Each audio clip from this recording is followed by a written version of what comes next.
A100 with Conan and Disco is brought to you by BetOnline. BetOnline is your number one source for the NBA and the NHL playoffs this season. Every stat, every matchup, and even live odds while the games are being played. When the game's over, head on over to our online casino and get in on a game of blackjack or poker, or unwind with one of our over 150 slots games. Head to the website today to get in on the action. Don't forget to use the promo code BELIEVE, that's BLEAD, for your 50% welcome bonus on your first deposit. BetOnline. The game starts here. Did you see my tweet thing with Dax, Conan? Pull that up, Joe. Bro, I was traveling yesterday. I was at TV tapings. All right, so this is gonna be you'll be entertained by this, okay? Joe, pull Dax's video up and play that for Conan. This is what he tweeted, okay? And he put this on his Instagram too.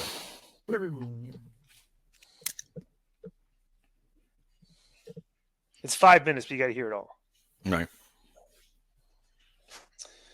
What's up, y'all? Sometimes social media can be a harsh place. And I know there's a lot of people, especially in the Twitter world, that don't really care for me too much, and that's okay. But I thought this was the best way that I could talk to the fans of AEW and the fans of FTR, and finally get this off of my chest. First of all, before I go any further, I want to apologize to my boss. I want to apologize to the front staff in AEW. I want to apologize probably more than anything. I want to apologize to the medical staff too, because I should have been up front. I should have been truthful about some things that's been going on with me over the last couple of months. And I didn't, because I thought I could tough it out. At the Dynasty pay-per-view in the ladder match with the Young Bucks for the AEW World Tag Team Championships, I gave Matt Jackson a pile driver through the ladder. And when I landed, it messed my lower back up really, really bad and caused a severe hematoma that appeared on my lower back, which, as we know, that's where the brunt of the bumps go for a professional wrestler. I thought I could tough through it. I felt that FTR was on a momentum high there, and I wanted to not take myself and Cash off of the road. And after this weekend, after this match with the Blackpool Combat Club, 20-minute draw, incredible match, one of my favorite matches I've had in AEW, I got to the back and I put some ice on my lower back, and the hematoma blew up to the size of a football, at the very least, the size of a football. And with the pain, I've debated on whether saying this and whether explaining this, because I don't want anybody to think I'm trying to get sympathy. But the pain has been at the very, very, very minimum. The pain's been excruciating over the last few months. I haven't wanted to tell anybody because I didn't want, like I said, I didn't want FTR to be taken off of television. I didn't want us to be taken off the road.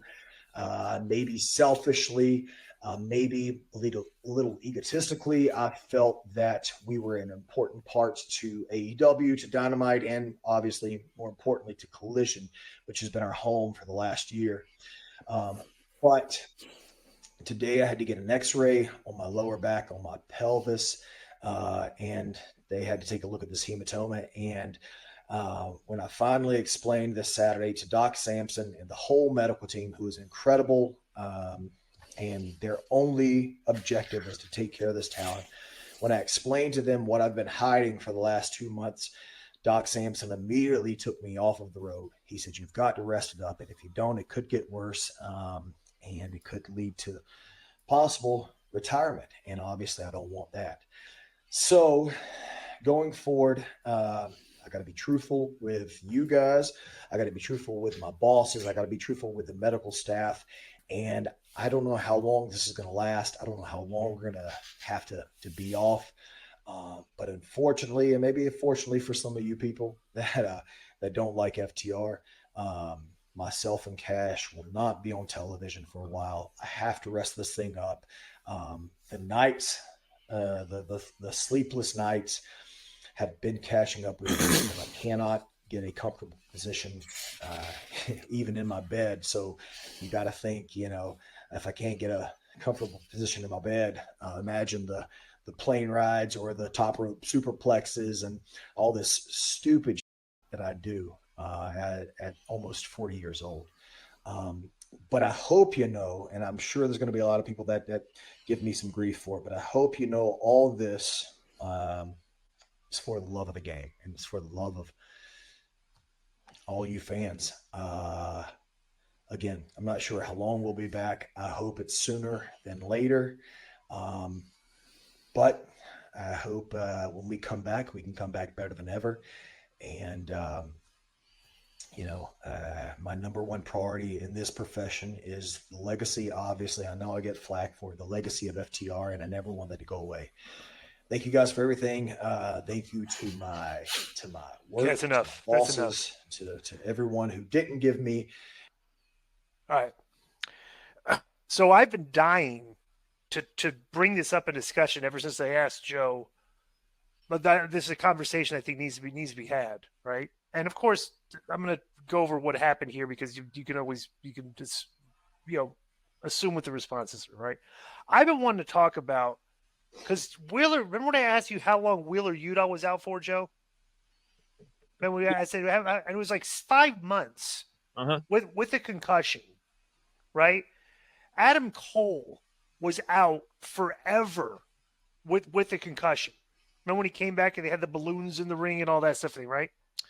So, the AEW's the owner has taken some shots at me before, and since they're the media, kind of like supports him and doesn't really ask the tough questions, stuff and thing. I thought this was a good opportunity to open up this conversation, bring this point up.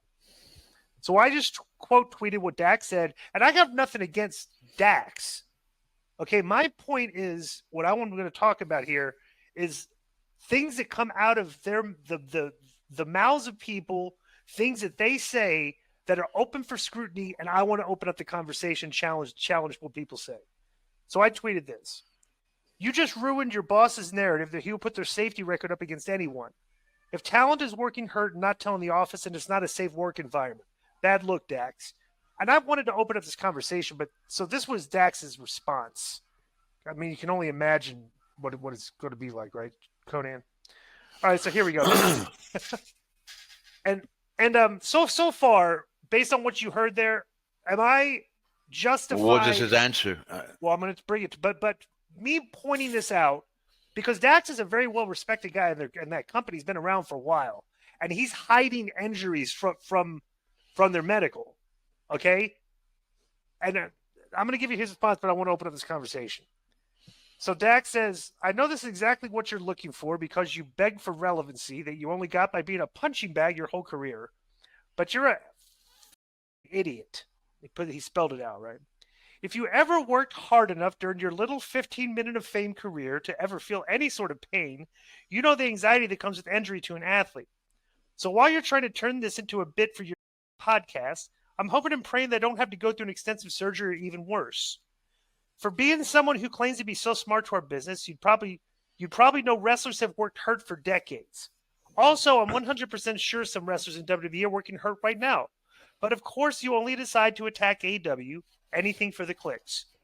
If anything, this does not go against the safe working environment that my boss promotes. It shows how dumb we as wrestlers are to hide this information from all the proper people put in place to keep us safe. How can this be anyone's fault except mine? No one knew about the severity of my injury, and once I finally told Tony and Doc Sampson, they immediately made me take time off. Maybe one day I can be on your podcast, but only if you do it live and face-to-face. I'll fly myself wherever I need to meet you, open invitation. Anyways, off to an MRI. While you'll be talking about this for a segment of your show, I'm hoping the doctors don't find out anything worse about my condition. Good day, Glenn. And I hope he's not hurt either. Okay, so let's just clarify this. This is the point I want to bring up, okay? Dude, how many wrestlers today are working like with concussions and not reporting it for the exact same reasons that Dax has thought? Conan, you're making a ton of noise. It's on the pillow. Okay, there we go. All right.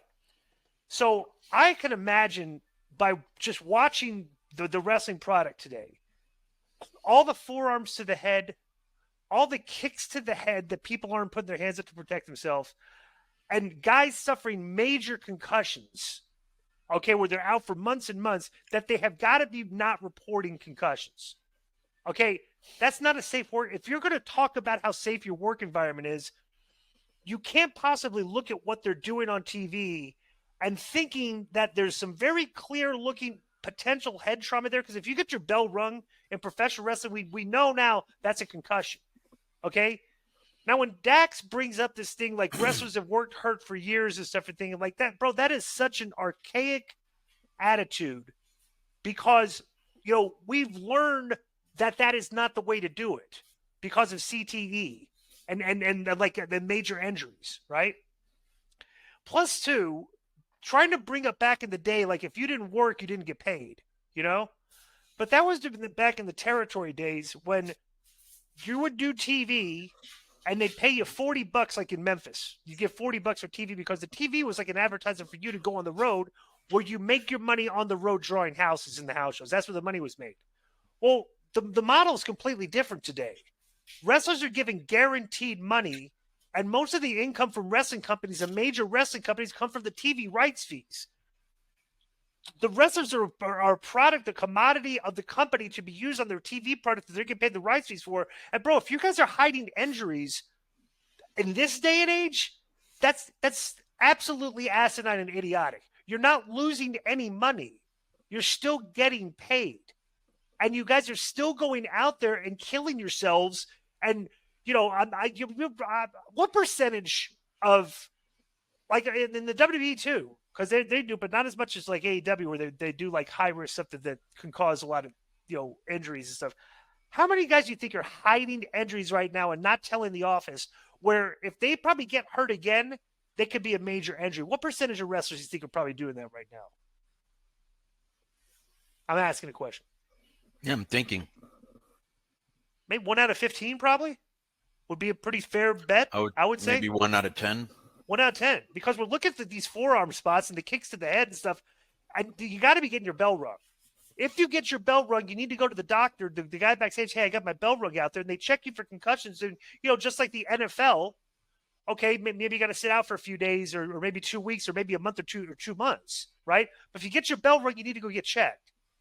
I guarantee that the fact that a guy like Dax is like getting hurt and not telling them, and he's a guy that should know, right? Bro, this is don't come out here and say how safe your company is when I've done this for 30 years and I'm looking at the products and stuff like, dude, I think a lot of these guys are probably getting hurt if you guys are getting massive concussions and they're out for months. They're probably not reporting concussions. This is like their 4th or 5th one of getting your bell rung, and then all of a sudden you get hit real hard, and then you're out for a while, And that's my point that I wanted to make. Now, of course, Dax insults me and all the he just the same basic insults that all the fans do. So it just doesn't bother me. But I think if he just heard what I just said right there, I'm not I am kind of like chastising him a little bit. You of all people shouldn't be doing that because you're a veteran in the business. And if a guy like you is doing that and you're like, and that attitude is permeating through the locker room, is like, hey, we can't tell him that we're hurt because we're on a roll on TV right now. And so, it's like, dude, this isn't the territory days. We've learned the mistakes that we made back in the day with concussions and injuries are the mistakes that shouldn't be made today. And if you guys are trying to use, well, you guys did it back in the day. Yeah, we learned that was not the way to do it. Because guys happened to Benoit, where he probably had so many concussions, you went nuts and his wife and kid. Like when we see what CTE can cause, and that's my piece. That's what I wanted to say. And if you want to respond, you go ahead and have the floor here. Did the point I make have merit, or was I just basically, like was Dax correct, or if Dax probably would hear what I was saying right now, and Dax, you can come to the podcast and come to Las Vegas, Nevada, and come right here to the podcast. I got no issue with you. I've got an issue with your boss talking about how safe your work environment is, and I'm like, really, dude? It's like you can't. I would maybe, I'd like to know what your concussion protocol is. You know what I'm saying? That's what I'm saying. Go ahead. I don't think he thinks he's right and you think you're right. So, but first thing I would say is I would invite him on the show because you guys have been going at each other for a long time, and I think people would tune in and see another side of you instead of just sound clips and echo chamber. You're the victim of that, 1,000%. Correct. Because you're one of the smarter guys I've ever met in this business, and so that's one. Two, as you know, Dax worked with me in Mexico. Him and the other guy were very professional. We got along really good. They really worked. They they're like, they're the type of guys that want to make sure people get their money's worth, and I will always respect that. Having said that, you got to remember, Disco, when a wrestler is getting a push, he's already over, okay? But most wrestlers, when they're getting a push, bro, they don't want to be taken off TV. They don't want to lose their momentum, because when they come back, the heat might be gone. Somebody might have taken your spot. A million things can happen, and we've seen it a million times, So I'll give you an example. There's a guy in our promotion who's super over. His name is Pagano. He's probably our second, third most popular wrestler, but he's really, really over. And this takes the wildest bumps you've ever seen, like Cactus Jack type crazy bumps, and never get hurt. And I'm like, this like gelatin. I mean, he never gets hurt. Well, he finally got hurt. His shoulder kept dislocating, and he kept putting it back into socket. And I would see him in the dressing room, the boys putting it in, and him in extreme pain. And I go, bro, you have to get that fixed. And he goes, well, it's already fixed. I go, no, it isn't. I've never met anybody that their shoulder keeps dislocating and it gets better by itself. You have to get surgery. Well, it got to the point where he needed surgery, right? But wrestlers, when they're hot, especially I don't know if he has a guaranteed contract, but these guys do. But you don't want to be taken off the shelf. So it's very hard to tell a wrestler, hey, if you have a concussion, come tell us, and there's a possibility they're taken off TV, Right. So that's a big problem we have in every promotion. You know what I'm saying? Correct. I can tell you this: when I was getting my push in WCW, when I finally got the big push, which was basically when I joined the NWO. I don't know if you've ever seen. I had this thing that I used to wear around my waist. It was like this black thing. It was like a back brace. Okay, and my back was and my hip was, and I ended up having to get two, what do you call this? Hip replacement surgery. Yeah. And as a matter of fact, when I wrestled when I did an angle with the FTR in AEW, they hit me with this not power bomb, a power driver that I didn't even know what it looked like. And I ended up fracturing a rib, tearing my labrum, and dislocating my shoulder, and I thought it was a pinched nerve, and I was in the most excruciating pain for a year, dude. And then Ric Flair came to AAA with Andrade, and he chopped out of me, and I took a big bump, boom, and when I landed, I was like, oh my, and I got up and I hit another one, and I was in so much pain, dude. And but I kept going because I wanted to be part of the show. So even me with my experience, I did it. So I can see kind of where he's coming from. Yeah, obviously, that's really what I have to say on the matter. Right. Because so ultimately, in summation, that this is ultimately my point. Right. Say I have a football team and I'm the coach, and Right. I'm coming out there in front of everybody in the media and Right. said, we have the healthiest team in the league. But I don't know that 4 of my guys aren't telling me how hurt they are. Right. Okay.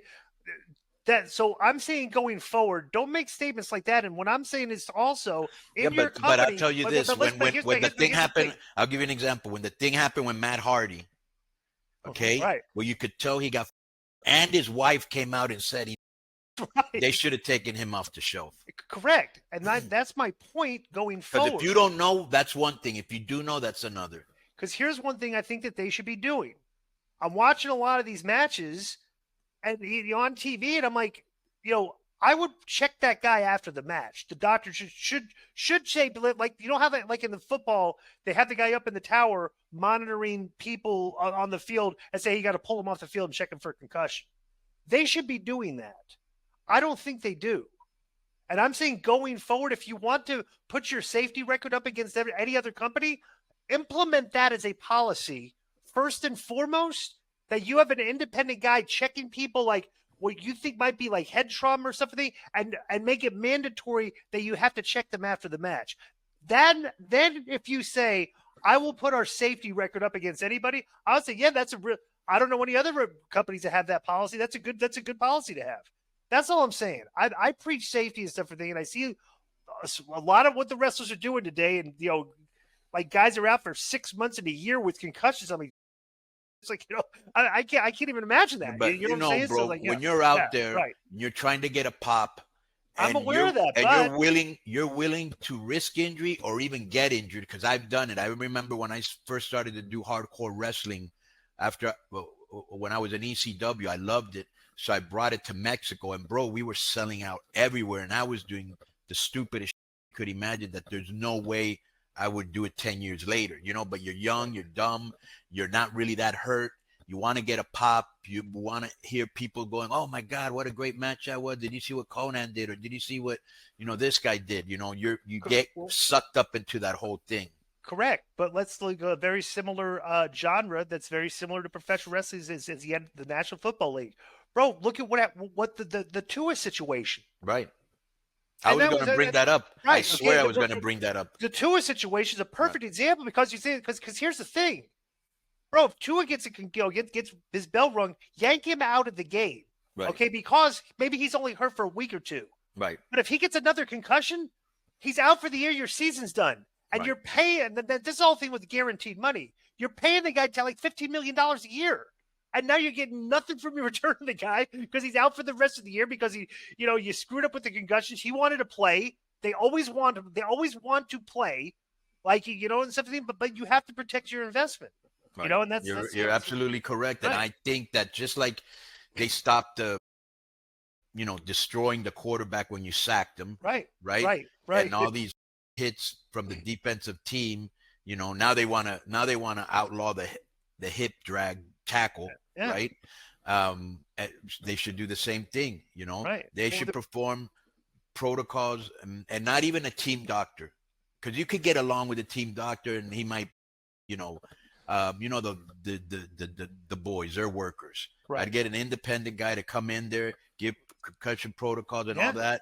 And if they don't pass it, you go out. Sorry, dude. That's how it is. Come back next week. We'll evaluate you again. But don't go out there working hurt. If you get your bell ring again, you might be out for like Will or Yuta. Right. And I don't know the situation, but I would. No, you can imagine.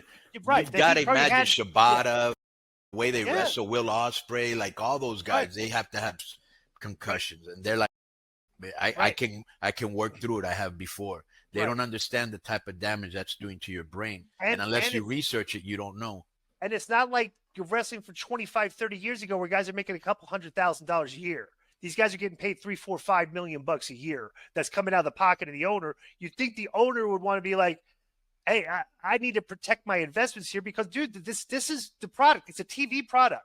We're paying everybody guaranteed money. We're getting massive numbers in TV rights. You got to protect your investments. And I would say that. You know what, dude? You should like right now in real time go, would like to invite you on our podcast so we can have a civil conversation, whatever, boom, boom, boom, and see what he says. I'm welcoming Dax Harwood, however we do it. Dude, if he wants to come to the podcast, put it on the Twitter just like he did. Why are you doing it on the show? He doesn't listen to the show. Put it on the Twitter. I'll put it on, but I'll do it when we're done. Yeah, and I'll clip the part of the video where you invite him, and then I'll just post it. Yeah, do it. Actually, do it when we post this, and I'll tweet. If you want to still discuss, have a discussion, you're more than welcome. Right? Yeah, I'll tweet it with the K100 Twitter. Yeah. We would love to have you on as a guest. Right. And you guys retweet it or whatever. Right. Yo, what's up? I just want to thank you guys for watching this clip. Don't forget to hit the like button, leave a comment, and subscribe, and join our YouTube membership for hours and hours of exclusive, unedited uncensored content, and being a member will help you get involved in our upcoming live streams. Thank you for your support. Thank you for riding with us. I know you got a lot of other podcast choices, be it wrestling or other ones. And thank you for picking us. Boom.